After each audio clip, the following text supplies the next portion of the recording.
So, we were looking at tithing last week, and I wonder, could you complete, based on that sermon last week, complete the sentence, God doesn't want 10% of your money. He wants all of it. That's right. He wants all of it. When you gave your life to Christ, did you only give him 10% of it? Did you say, Lord, you can have 10% of my life. The rest is for me. I hope not. Everything we have belongs to God, and he wants us to turn everything over to him so that he can give it back to us, and we can look to him for guidance on how best to manage all that he's entrusted to us. We looked at tithing last week, and there's a quote from John Piper. Have you heard of John Piper? He's a famous preacher in America who's a Calvinist. And the joke is that there is Calvinism and there's hyper-Calvinism, which is like taken to extremes. And then there's Piper-Calvinism, which John Piper preaches. So John Piper gives this quote, "My take on tithing in America is that it's a middle-class way of robbing God." You know, Malachi, you've robbed me. A middle-class way of robbing God. Tithing to the church and spending the rest on your family is not a Christian goal, it's a diversion. The real issue is how shall we use God's trust fund, namely all we have for his glory. In a world with so much misery, what lifestyle should we call our people to live? What example are we setting?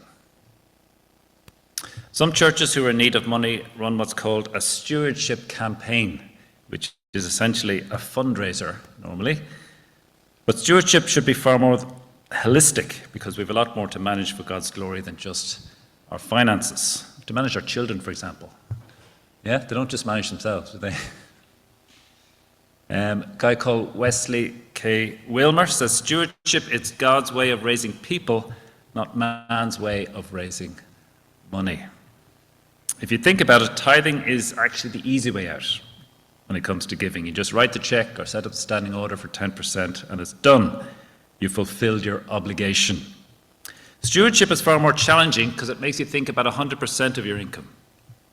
It makes you think about your whole approach to earning, spending and saving as you work through these issues. God has an opportunity to do a much deeper work in your life as you hand over complete control to him.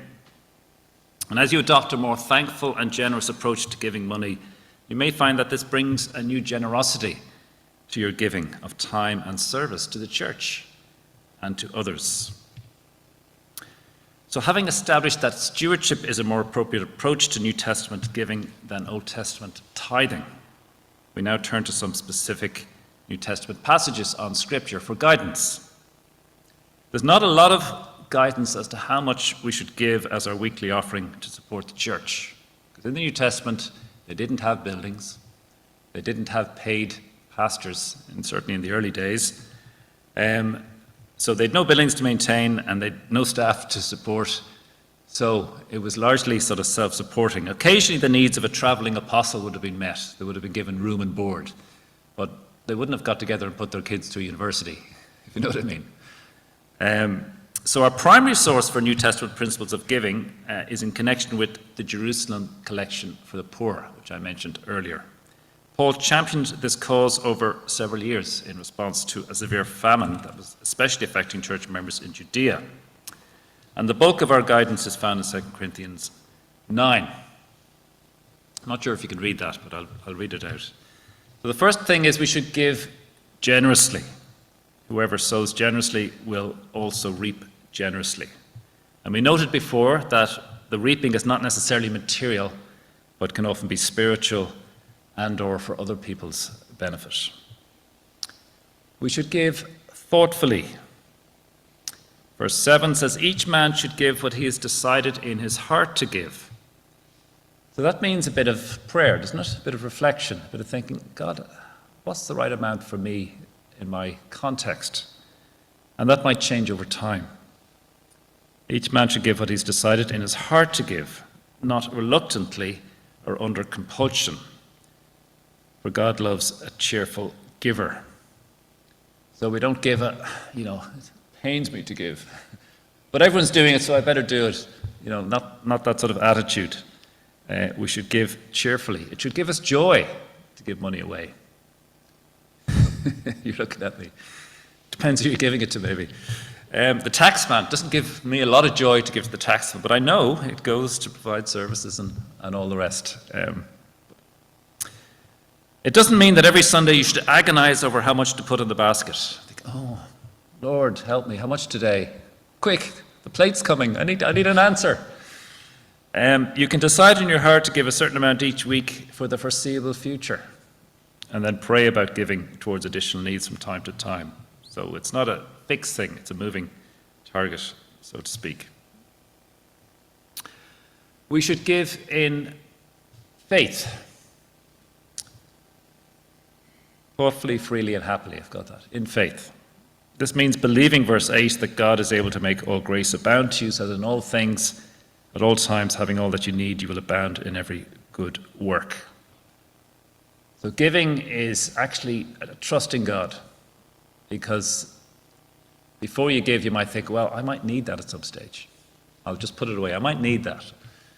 And there's a place, and we look at that later, for putting away for the future, for emergency funds and stuff like that. But we should give in faith. I'm giving this away, trusting God for the future, that I'll have enough, not necessarily that I'll be rich. We should give,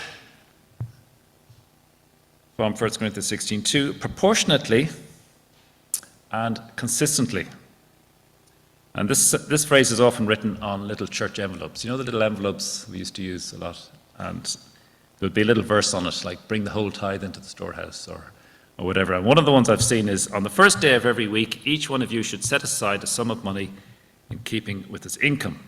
Again, this is in the context of the Jerusalem collection. So there was a need, there was like a campaign to raise money for the poor, and Paul's suggestion is on the first day of every week, which was the day they met for worship.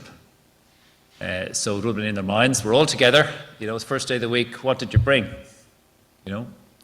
So each one of you should set aside a sum of money in keeping with his income. So it wasn't like the way they built the Methodist Central Hall in London, where they asked every Methodist to give £1. And that's okay, because £1 probably wasn't a huge amount. Probably everybody could afford £1. But it's not like everybody give the same, because everybody has a different amount of income. Make sense? We should give discreetly. You had that reading from Matthew earlier. So when you give to the needy, do not announce it with trumpets, as the Pharisees did. They wanted to make sure everybody saw how much they were giving. We should give discreetly. And that's why we have envelopes and standing orders and stuff. We should give sacrificially. The story of the poor widow in Luke 24, 1-4, she gave all she had to live on. Sacrificial giving is rare. It's pretty rare, isn't it? In our society.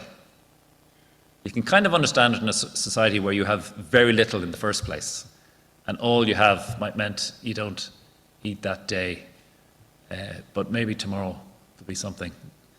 In fact, it's often the people with less money who give more, percentage-wise. It is rare. C.S. Lewis is about the only quote I can find on it. He says, I'm afraid that the only safe rule is to give more than we can spare. If our giving habits do not at all pinch or hamper us, I should say they are too small. There ought to be things we want to do but cannot do because our giving expenditures exclude them. That's not to say, I can't have my 4th holiday this year because I've given that money away. There's a balance to be struck. But we know from Lewis's brother and his good friend and lawyer Owen Barfield that 2/3 of the money which Lewis received as royalties from his books was simply given away to others. So he practiced what he preached in many ways. But it is rare in our society. Sacrificial giving is very rare. Now, having spent last week's sermon explaining in detail why tithing is not for today, in the same way that it was for the Old Testament, if we examine the 10% tithe in the light of the principles on the previous slide, provided it is practiced in the right spirit. It actually fulfills many of those principles. It's reasonably generous, 10%. If you said to your friend, I'm going to give 10% to the church or to my local school or something, they say, that's a lot of money. 10%. It's reasonably generous. It's reasonably sacrificial. If you said to an average person outside the church, I'm going to give 10% to support a missionary or something, or support the church, they'd say, that's a lot, Very few people would give 10% of their money away to anything. That was, they might have to give 10% to pay Wesley or somewhere, which is, but that's a requirement. It's not a freely given thing. So it is sacrificial in some sense, and it is proportionate. It's exactly proportionate because it's a percentage. Yeah? So, and while tithing is not a rule, nor is it the biblical standard for Christian giving, and despite all its limitations, it could be described as a reasonable rule of thumb. It's easy to explain, it's simple to apply. If you had a new Christian came to you and said, how much should I give? Rather than preach 4 sermons on giving, you might say, well, it's not a rule, but why not you try 10% and see how you get on? A rule of thumb rather than a rule. However, the scriptures tell us that when it comes to giving and sharing with those in need, there's a greater obligation on the rich. We see this all over the place. I think we had a reading, was it from James recently? Command those who are rich in this present age to be generous and willing to share. And I'm sure you're sitting there thinking, well, that's not me anyway. I'm not rich, but in fact, most of us certainly are rich. And let's see why this is true. There is a website called givingwhatwecan.org. And in it, it has a calculator to tell you roughly how rich you are compared to world incomes. Now, before you say, oh, but aren't things cheaper in Africa and India and Asia and so forth? This calculator allows for the different purchasing powers in each country. Okay, so it works all that out. So you put in the country that you're in and your after-tax income and the number of people in your household. So I put in two adults and 2 children, and I've chosen Ireland. And apparently the average post-tax income in Ireland is 47,000 per family, 47,000 euro. Sounds like a lot, doesn't it? But that's what it is. And if you put that in, then it tells you that you were in the top 16.4% of the world's population in terms of spending power. And that's rich by any terms. The top 16.4% is rich. And what's interesting is that if you play around with it to find, well, what is the average median income in the world?